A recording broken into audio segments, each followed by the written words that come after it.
My name is Lucas Larson, and this is my presentation for the ATI Fall 2020 Co-op Experience. This presentation is composed of a short introduction, technical details, outlining the work that I completed in this co-op rotation, and then takeaways for insight on the industry and the role in my own professional development.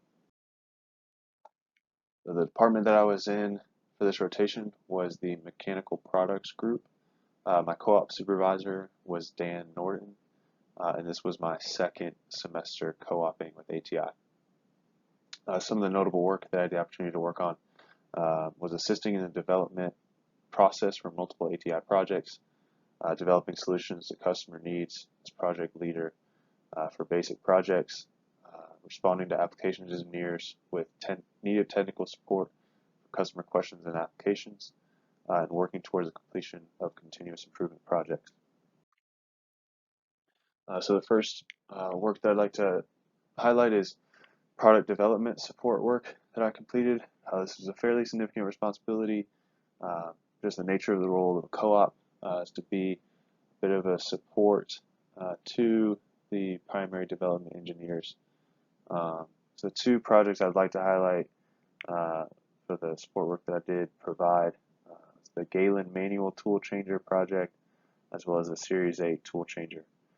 The Series 8 tool changer was the highest priority project at ATI during this rotation, still is the highest priority there. And it did contribute towards most of the work that I completed during the co-op rotation, at least the smaller tasks. So first, the Galen manual changer. So this Galen changer was manual tool changer. Galen is a medical robotic company. So this was a special application development project for a design for a manual tool changer for them to use in the surgical room. And so the primary support work that I wanted to highlight was I had the opportunity to develop multiple concepts for a latch locking mechanism on the tool changer. The requirements for this was that it must lock the lever in the closed position. It must be a low profile push or pull action for the user actuation. And it must have a simple component structure, trying to keep the costs low. So the impact of this work was that these concepts assisted the project leader by allowing him to continue efforts on designing major features of this QC, the tool changer, like the locking mechanism and body, instead of spending time on the secondary latch concept. So I just wanted to show a few of these concepts here.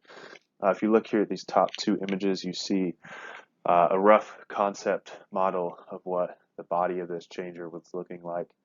So you have the larger latch that comes over the side of the body, and that really locks the tool to the master. But we wanted to develop a secondary locking element in order to keep that lever down in the lock position so that it wouldn't fling open if the end was caught by something or someone by accident. So this concept one was a fairly simple off-the-shelf spring plunger or indexing spring plunger. Stem, so as the lever is closed here, the stem gets pushed into the body, as you see over on the right image. In the bottom two images you see, in order to relieve the stem from the body, you pull up on the top tab. It pulls the stem up into the body of the plunger. Then you can pull the lever open. This was actually the concept that was pushed to the customer in some of the iterations that were sent over, just for its simplicity and ease of access and being able to get these parts off the shelf. It was developed a little bit more for aesthetics, but this is what was used to provide to the customer. So concept two here is sort of the reverse of the last one, in which you have a spring plunger that's pressed into the body and then a custom small push button. So you've got a dowel that sits across the body of the lever, and then a relief cut in the top of the lever that you put um, the button down into, press the dowel in so it locks in place. It can't exit that hole. And then as you bring the lever closed, the spring plunger would index into the body of the lever. You can't open unless you were to press that button.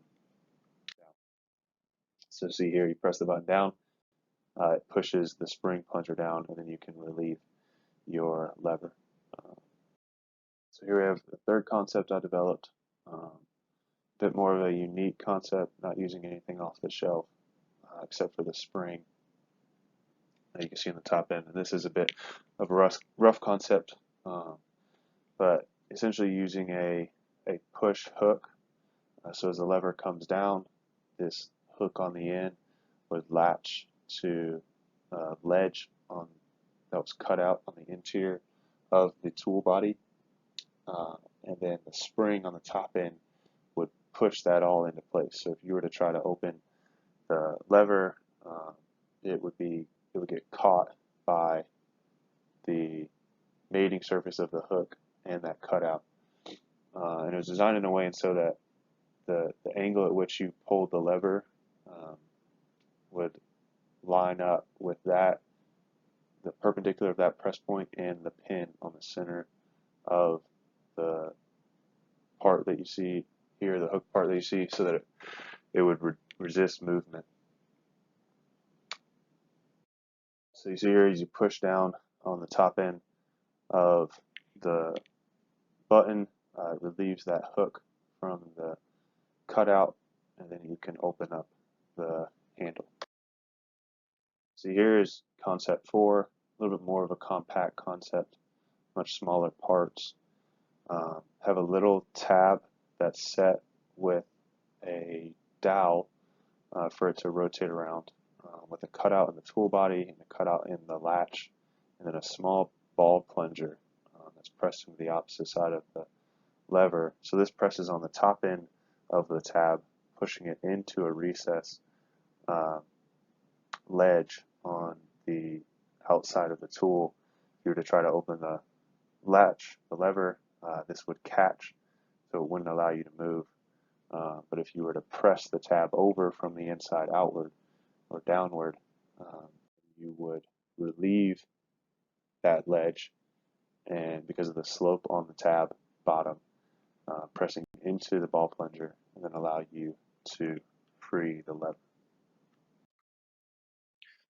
So another technical detail is development support, like I said, for the Series 8 tool changer. Again, these smaller tasks in some cases did comprise a lot of work. A lot of my work did focus on the Series 8 project, and I'll talk about some other things that I did regarding that later. But some of the simple support work that I did was updating different part drawings as requested by development engineers, rebuilding, disassembling and rebuilding tool changers with new parts for DV testing, investigating alternative design pathways for things like male coupling as they were seeing failures in testing, working on a sensor length assessment for custom cable sensors for the lock-unlock and ready-to-lock sensors, as well as creating prototype sensor drawings and ordering those sensors with the new proposed links, as well as working through creating supernumber configuration models and presentation in order to allow stakeholders along with sales, marketing, and applications to be able to see what the product may look like when it comes to the market, what the configuration numbers may look like. So again, the impact of this work, just allowed other development engineers more time to spend on their tasks as these things were handed off. It really became part of this development team for the Series 8 project and being able to progress its advancement. As I continued in this co-op rotation with the mechanical product development team. I was given the responsibility of being project leader for multiple basic ATI projects. These are projects with um, shorter developmental times, usually with less iterations, uh, pretty simple from start to finish, but needed to be done in order to create sellable product. So one of them was a investigation project looking into alternate ball materials for the tool changers in order to be able to use for different applications. The other was a 3-position J16 adapter. The other was a QC76 dust cover, and then again, more work for the Series 8. I was project lead for the Series 8 adapters. So this first one, alternate ball material testing, the objective was to analyze alternate ball materials for the use in highly corrosive environments. So the approach for this was to start with researching multiple materials, looking for things like strength, hardness, and corrosion resistance. We really wanted to look into another metal alloy and a ceramic option. So identified 440C balls for use, as well as zirconium oxide or zirconium ceramic balls. Also had to go through identifying the correct QC for testing. Wanted to choose a tool changer that was middle of the line and also had a good bit of testing data. Then it required me developing a set of EDTs, engineering design test, ATI, what they call them, for testing. So if you see the top picture is the design verification dashboard. So these are the multiple requests that I input. I wanted to test MXY, MZ, clamshell pickup, and then wanted to do a failure test with the zirconium balls. The goal of this project is ultimately to determine an alternate ball material pathway that performs comparably with the standard 52100 steel balls in order to use in high corrosive environments. The next basic project I want to highlight is the 3-position J16 to J16 adapter. So just a quick overview on these adapters. On the QC bodies, oftentimes they need to either adapt multiple modules to a flat on the tool changer that can only hold, say, 1 or 2, or they need to adapt different mounting styles to a tool changer body that doesn't have the mounting style of that module. So this project arose due to a new sales order that had been submitted that wanted to use 3 of the same module on 1 flat.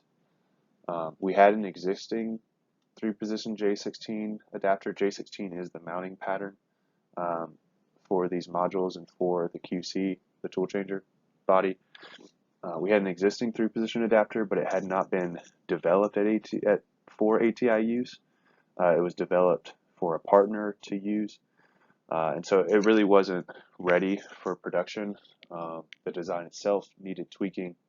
The drawing needed updating, and so the approach I took to completing this was to assess the existing model and drawing, then needed to develop a part numbering scheme for the adapters. As you can see here, these adapters are offset due to the fact that you can't stack up the J16 mounting holes, the center ones, on top of those that would go into the body. So it created confusion in the configuration scheme. Ultimately had to create a duplicate model that was mirrored. So as you see, 2 different part numbers here, and the arrows are in different places. So the arrow points to the mating face of the tool changer.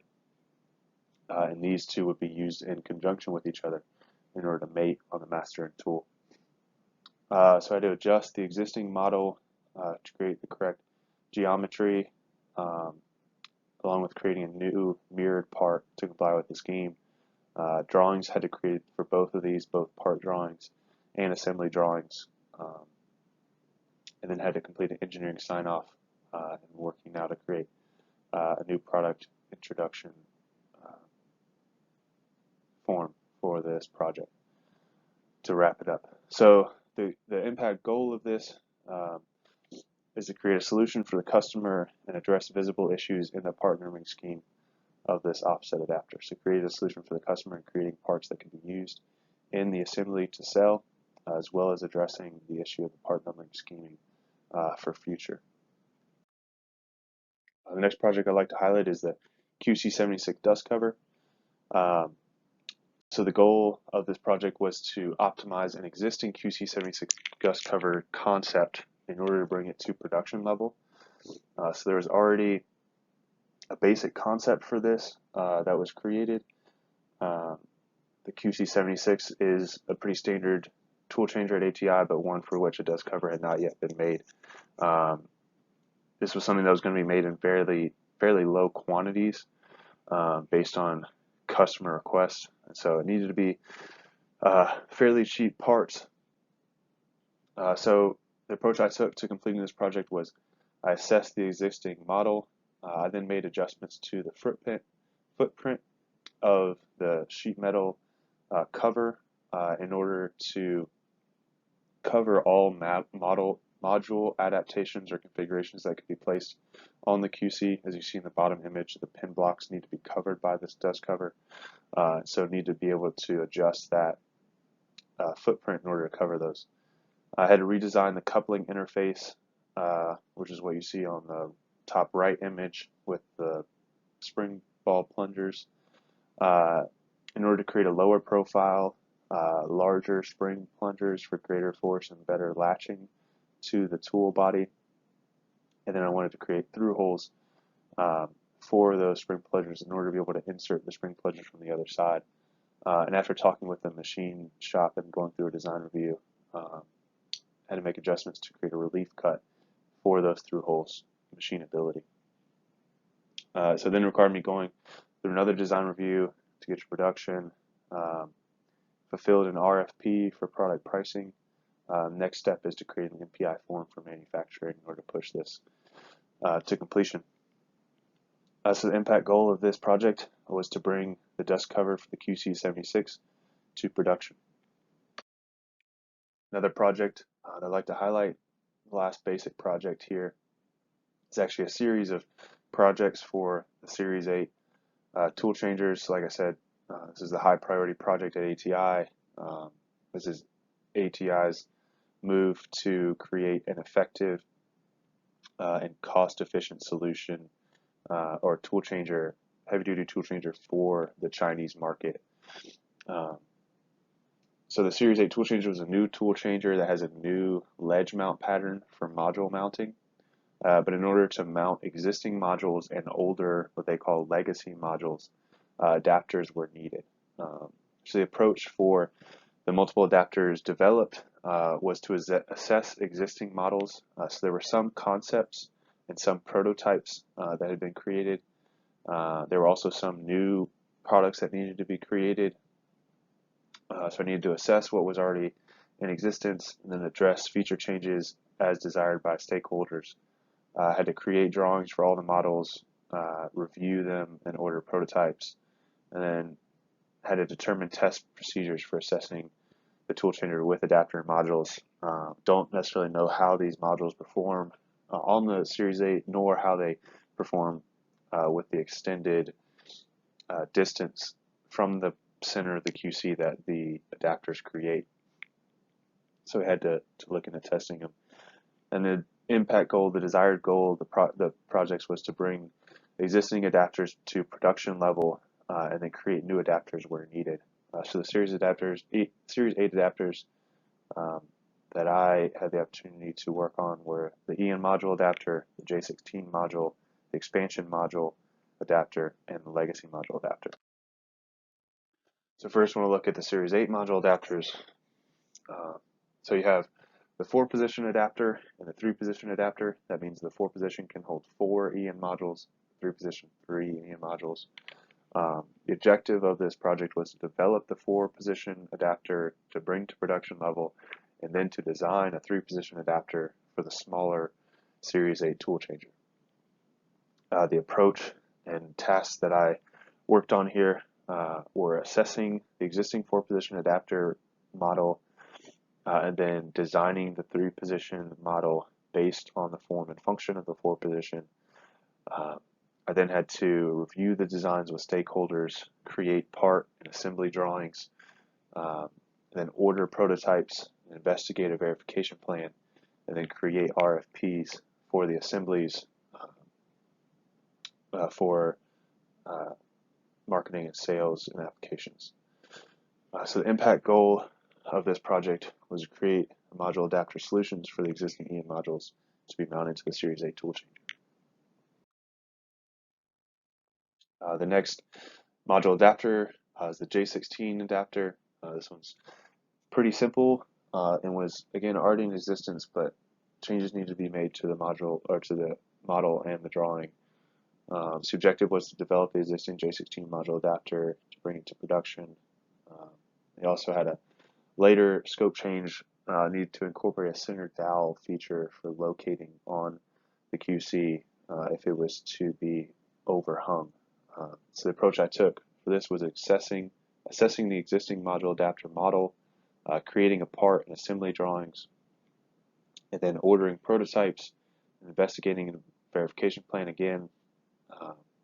Then I had to look into investigating and incorporating the additional dowel for locating on an overhang. Then needed to create RFPs for the assemblies for marketing, sales, and applications. The impact goal of these projects is again to bring these J16 adapters to production level. Next, we have the width 4 expansion adapter. So this adapter is meant to be used in conjunction with a 2-position adapter on the Series 8 flats in order to give you space for a 4-position adapter without creating interference on a adjacent flat. Concepts for these had been created. So the objective was to develop, again, the expansion adapter for production. I needed to assess the existing models, adjust them for features, then create drawings and master and tool assemblies, and then order prototype and assess the verification plan for these as well, along with creating an RFP for the assembly. The goal again was to bring this adapter solution to prototype level. And then finally, the last adapter I worked on was the Series 8 expansion adapter. Again, pretty much the same story as the others, but in this case, there were 2 different prototypes that were looked into, from which I had to pick up on. We're looking into a low force and a high force adapter. The low force was much simpler, had a smaller body, didn't have as many bolts across the top, nor the set screw holes that you see on the bottom. But we didn't know which pathway was optimal due to the fact that we don't necessarily know how to quantify the amount of force that different legacy modules would place on these adapters. So I ended up going with creating a prototype of the high force module adapter in order to test and then determine if all the high force features are needed or not. So I had to adapt this model slightly for cost reduction, and then create part model drawings as well as assembly drawings, and then order a prototype and assess a verification plan in order to determine whether or not we need the high force attributes. The goal of the project is to bring the legacy module adapter to production, but testing had to first be completed in order to determine the need for certain features. While in this role, I did have the opportunity to work on more continuous improvement projects for ATI. There's one in particular that I wanted to highlight, again, as continuous improvement is a large priority for ATI. There was a lot of effort that was put into this specific continuous improvement project, and so I wanted to highlight that here. It's for the 3/8 port valve stem true position tolerance. So this 3/8 port valve stem, um, it's a feature on many of the utility couplers, devices used to pass utilities such as air or water um, in a any sort of process. So on these valves, there were 7 of the utility coupler bodies that contain an out of tolerance threaded hole in the 3/8 inch port. This brought up cause to investigate loosening this tolerance. So all of these 7 bodies were out of tolerance by different amounts. Um, they had one port that was in tolerance, the other was out. They were all identified. Um, so the approach that I took here, this project was assigned to me. Um, it required performing a leak down test on all 7 of the bodies, testing both the bad and the good port for a baseline. Then I needed to interpret and compile the data received from this mass flow leak down test. And then I had to hold several reviews to determine the feasibility of the change, to share the data, and then to discuss making this change. It's still an ongoing process. Had to complete a risk assessment of increasing the true position tolerance standard. The goal ultimately is to increase machinability, reduce inspection effort, and ultimately reduce cost by loosening the tolerance on these bodies. So if you see the graphs here to the right are meant to depict the testing that was completed, leak down testing. So we have average mass flow rate, top graph, on the y-axis versus tank pressure. So you see as the tank pressure increases on all of these ports, the mass flow rate of leaking increases. But if you see the solid and dashed lines, so the dashed lines are the good ports, the ports that are in tolerance, while the solid lines are the ports that are out of tolerance. So we see some jumps in the leak rate between the dashed lines and the solid lines, but there's really no correlation between how much a port valve stem threaded hole was out of tolerance and how much the leak rate increased. So you see this graph at the bottom. You have leak down rate on the y-axis and position tolerance on the x-axis as measured by metrology. And so as this position tolerance increases away and increases away from what is the standard, which is a 0.03 true position tolerance, we don't see a steady increase, as you might expect, in leak down rate. This is due to the fact that in these ports there's a piston and a valve stem, one with a U-cup seal, the other with a smaller O-ring. And so there's a lot of compliance that's occurring in the system along with the spring underneath that piston. So there's a good bit of compliance. It's allowing this tolerance space to be kept up. So again, had a lot of many hours spent trying to get to the bottom of making this change. Still not there yet. There's a few more tasks that need to be completed in order to do so, but wanted to highlight this here. So as an interim member of the mechanical product group development team, the responsibility of providing technical support to sales and applications was adopted. Took on this role as I was a co-op here. This led to tasks such as mocking up assemblies for customers, assessing geometries, creating calculators for specific repeatable applications, as well as partaking in discussion on product design and intent and different applications. So I wanted to highlight some of the calculators developed as this had pretty effective impact.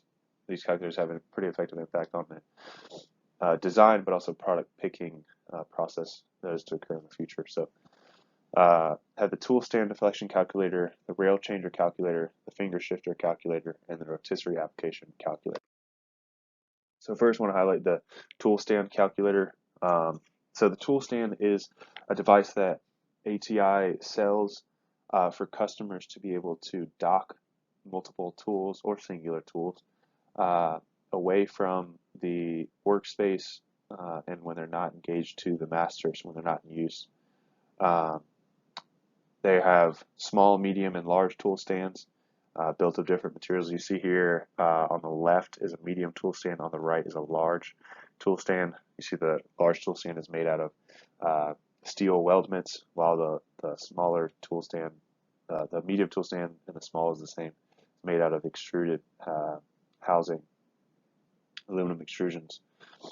So the objective of this was to create a calculator capable of assisting application engineers with tool stand product selection. So this was created in an Excel sheet and tried to map it out in a way that was easily readable, explanatory, and simple to provide them with the information they needed. So the approach taken was calculate a beam deflection, multiple tool stand products, then wanted to assess the existing test data in order to determine inconsistencies. So if you look at these tool stands, specifically the one on the left, there's this post that comes out perpendicular from the vertical post. There's different applications in which that post is also a similar one is adapted, much larger and more robust to the steel large post. But there's a lot of deflection in the mating elements there, more deflection there than in the vertical posts themselves. So as I was formulating the calculator, I wanted to base it both on the theoretical and experimental approximation or experimental data in order to create an approximation that wasn't perfectly accurate, as I don't know that that was possible, but that was as close as it could get. So the impact of this is that application engineers now have a reference to determine possible tool stand products for specific loading applications. So as customers come to them, give them the information that they need, they can then enter the tool load, the horizontal distance that'll be given for the application, and then the vertical distance needed. And then they can see here the post deflection and tool deflection that'll occur in inches and in angle degrees, both with a 45 by 90 aluminum post and a 90 by 90 aluminum post. And then over on the right side, you see it for the tools, the large tool stand. The next calculator that I wanted to highlight was a calculator developed for the rail changer or press room applications. So the objective of this was to develop a calculator capable of assisting application engineers with tool changer selection for the rail changer applications. There were already some calculators in place for this, but they were fairly novel and they were difficult to read. You really had to do some digging before you could figure out what inputs you needed to put in order to get the right outputs. And the moment calculations weren't exactly optimized. So in order to complete this, the approach I took was gathering information on rail changer applications in order to create more understanding. I wanted to assess the existing calculators to understand shortcomings. Then developed beam bending calculations for the applications. And then I created a calculator, again in Excel, to determine the moment loading based on application dimensions and tool changer location. So I spoke a lot with applications engineers to try to determine what information they were being given for customers for these applications. This application you can see here over on the right, it's a simplified dummy version of it. But you essentially have these two large rails between which these sheet metal plates are placed. And then larger sheet metal is placed on top that this drags into die presses for it to get stamped out for different parts for like automotive or the automotive industry, like doors and hoods, things of that nature. So again, talked a lot with application engineers to understand how the ATI product worked in these applications, as well as what information they were receiving from customers. I had to dig through old applications documentation for some of these customers in order to get that information as well. So the impact of this was providing application engineers a reference to determine acceptable tool changers for use in the specific rail changer applications that they encounter. So as you see here, this is the calculator that was developed in its Excel form. Um, so I try to create in the top left an input section along with definitions based on the variable diagram that you see to your right. So I try to lay out everything as they might see it from customer images or from being in the manufacturing facility itself. I then created a list of assumptions as well as unknowns that would be calculated and a legend in order to create visibility in the notes section in order to create further guidance. Some of these applications get a little bit too complex for a calculator like this to handle. Instead, it'd be better to go to a SolidWorks simulation and do a finite element analysis. So you see here, the bottom right, you get outputs for the M1 and M2, which are the maximum moment at QC and the minimum moment at a QC. So then you see the plot here. You have two different points, the first tool changer and the second tool changer that would be on these beams. So as the bar shifts along the rail actuators, the moment placement, the maximum moment placement shifts, and so does the moment at each of these tool changers. And so really was focused on the maximum moment. And you see this rating table in the bottom right highlights many of the standard rail changer tool changers that ATI has. And if inputs were to be placed that created a moment that was greater than what these could handle, then you would get, these would all be red as they are now, or they would all be green, or some would be green, some would be red based on whether or not they could handle the application. Next is a finger shifter application calculator. This is similar to the previous calculator, although it differs in the way in which the tool changer is oriented. So the application is similar. You see here on the right, it just moves in and out instead of forward and backwards. But again, the goal was to develop a calculator that could assist application engineers to determine a tool changer for these applications.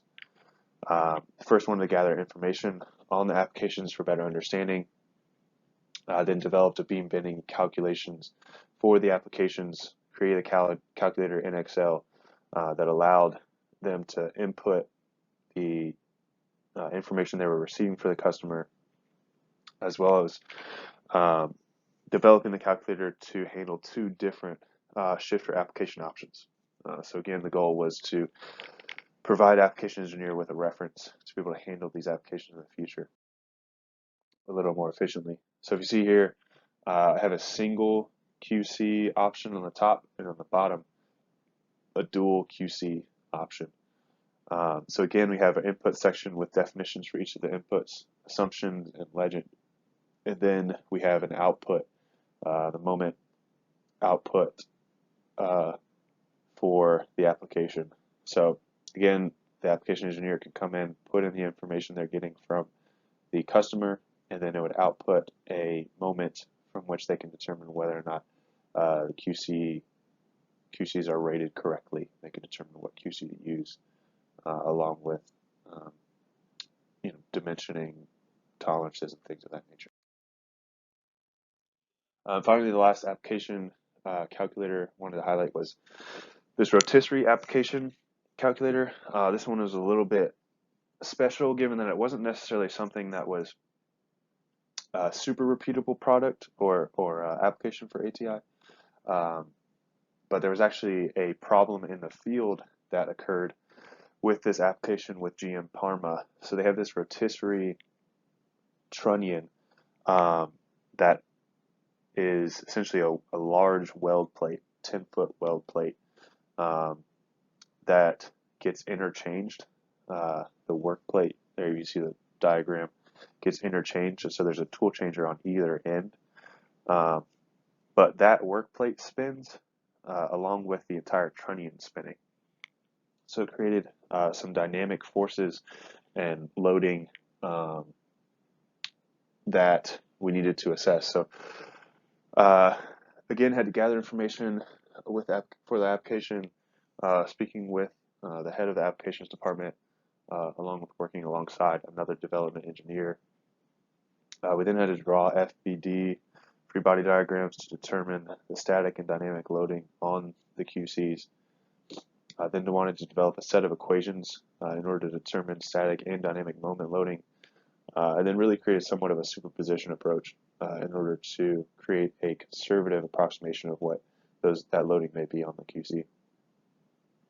This calculator was then developed again in Excel. It was really developed for our use to be able to respond to the customer, but it's something that could definitely be used in the future if a application like this was to surface. So again, you have user inputs on the left side. On the bottom, we have the applications diagram. So you got this work plate with the tool changers. Then this center diagram showing where the moments occur on the tool changer. And then the work plate orientation within the trunnion. So depending on what the angle was, how the trunnion was moving, how the work plate was moving, you'd have different dynamic and static loading. And really the issue came to when the tool changer was starting or stopping, you had the most dynamic loading. So using all of these opportunities, I really think are just a snapshot of many of the things that I got to work on in this rotation at ATI. This opportunity definitely afforded me the ability to grow my product development skills and my understanding of the role of a development engineer in a successful company. Learn that development engineers must be diligent in their design, product analysis, and design verification processes. They have to constantly be considering every aspect of a project requirement and product needs. They have to be looking at all angles of a project as they go through it. They must establish project requirements with customers quickly and thoroughly. When the project is ATI driven, feedback is crucial in order to continue working on the correct pathway.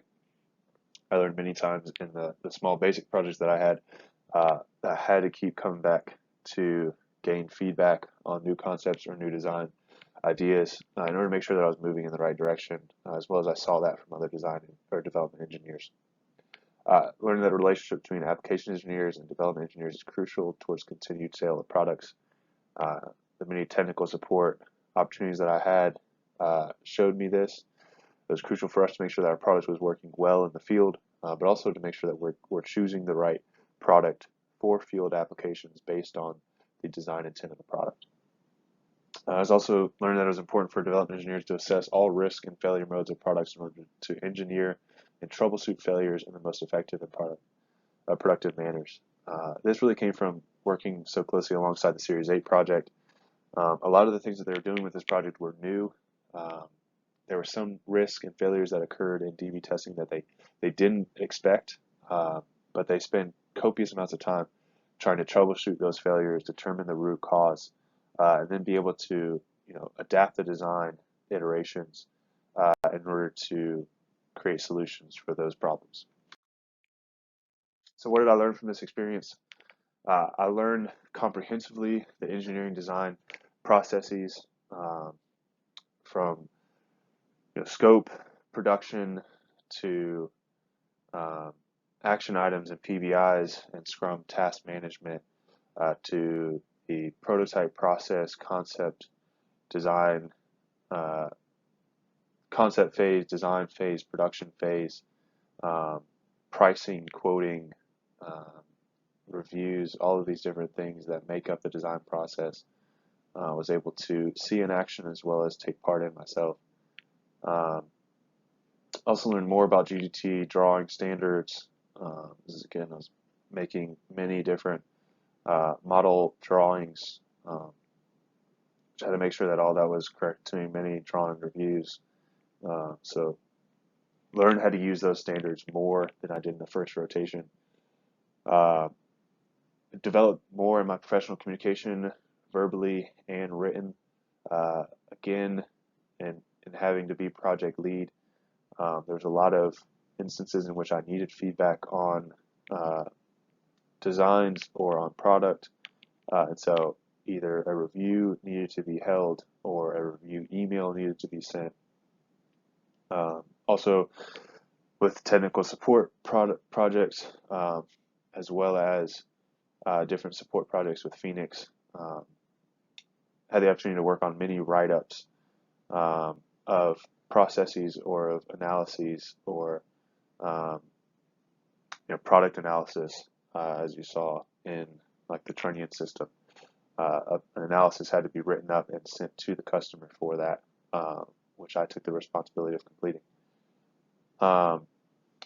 Also learned technical support criterion and customer interaction.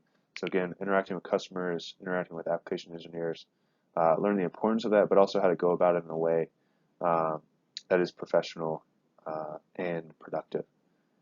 So did the experience confirm or shift my career plans? I would say the experience definitely confirmed desired career path um, for being a development engineer through the provision of a challenging, relative, and enjoyable work alongside countless developmental experiences.